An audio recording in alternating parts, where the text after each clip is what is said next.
Hello everyone, magandang hapon po sa inyo lahat and welcome back to my channel. So andito naman po tayo sa farm and actually ito po, dinidiligan ko po yung mga sinabi kong tinanim kong rose dyan sa gilid.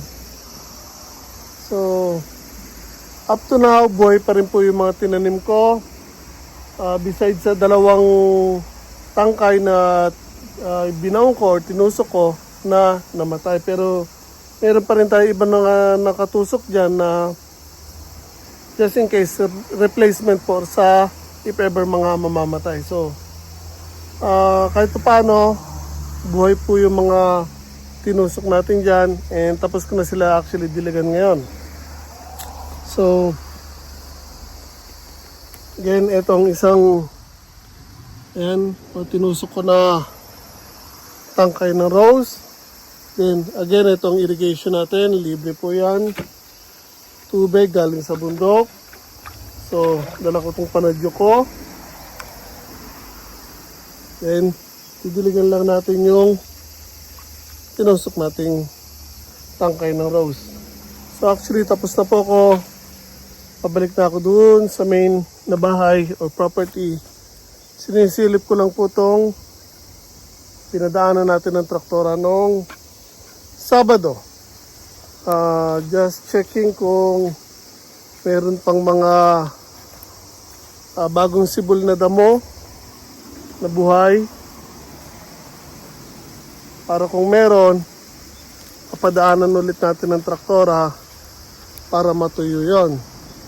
Pero so far, wala pa po tayo nakikita. And ito actually napadaanan natin 2 beses na. Una yung mayroong mga nagtubuan doon sa may middle part o sa gitna. Pinadaanan ko ng traktora. Then after a few days, bumalik ulit ako, pinadaanan ko ulit. So, now waiting lang tayo. Pag may nakita ulit tayo na tumubo, papadaanan ulit natin ng traktora. So, pag dumating yung buwan ng pagtatanim natin, at nakahanda na po lahat ng itatanim natin, papadaanan ko naman yung panggawa ng garden bed. Remember yung isang Honda FF330 ba or F300 na nabili ko sa scrapper na naayos ko. Yun po actually magagamit natin panggawa ng garden bed. Pagdaan niya, meron ng garden bed na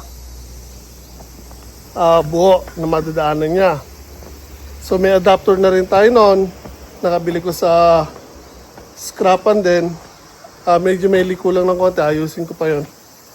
Then yung sa traktora at yung sa nabili kong parang araro na adapter, kailangan pa rin na adapter yon, yung dalawang yon. So yun yung bibilihin ko na lang. So medyo may kamahalan din yon dahil nasa isang lapad mahigit din yon, yung adapter lang na yon. Kaya ang susunod na sahod siguro baka bili na tayo noon dahil again, ilitin natin makahabol sa taniman ngayon ng sibuyas bago matapos ang taon na ito. So tapos na ako magdilig ng mga rose. Yung nga pala yung nabunot kong carrots kahapon, iniwanan ko yung iba dyan.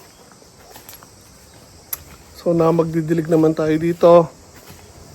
Medyo mainit pa. Kaya uunahin ko munang diligan yung mga ampalaya. Then yung sitaw. Ang didiligin ko na lang naman kasi yung sitaw tsaka ampalaya na lang. And bell pepper. Talong pwedeng diligan, pwedeng hindi. Kamatis. Pwedeng diligan, pwedeng na rin hindi. Kasi tatapusin lang natin yung mga natitirang bunga niyan. Tapos yan, lilinisin na po natin yan.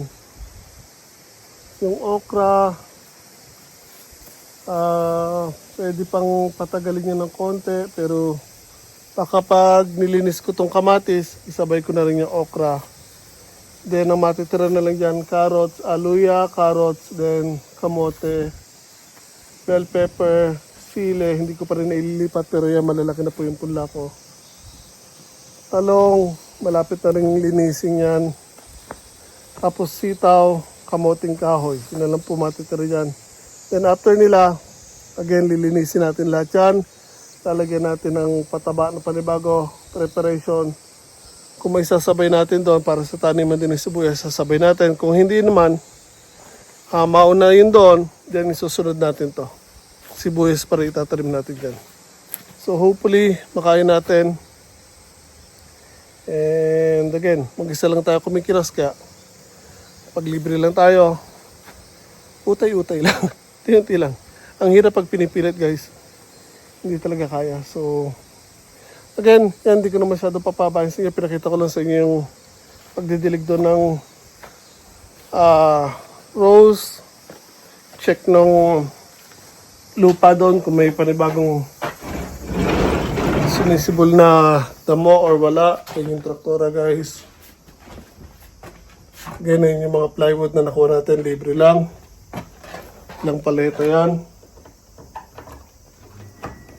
So, yung mga plywood na yan guys, kung papalitan ko man itong mga side niyan at yung kisame doon sa taas, ayan na po dyan. Pero ang side ko wala akong problema, yung kisame ang kailangan kong palitan na plywood. So, again, nakalibre tayo dyan. So, again, ayun yung water pump na kinabit ko. Dahil nga again yung tubig natin galing sa bundok, yung tumutulo mula doon sa gripo. Then sa tulong ng water pump na yan, yung tubig natin or yung tubig natin sa hose magkakaroon ng pressure. Yan ang lakas eh. So laking tulong yan guys. So dilig muna ako guys. Yan yung bundok sa likod natin.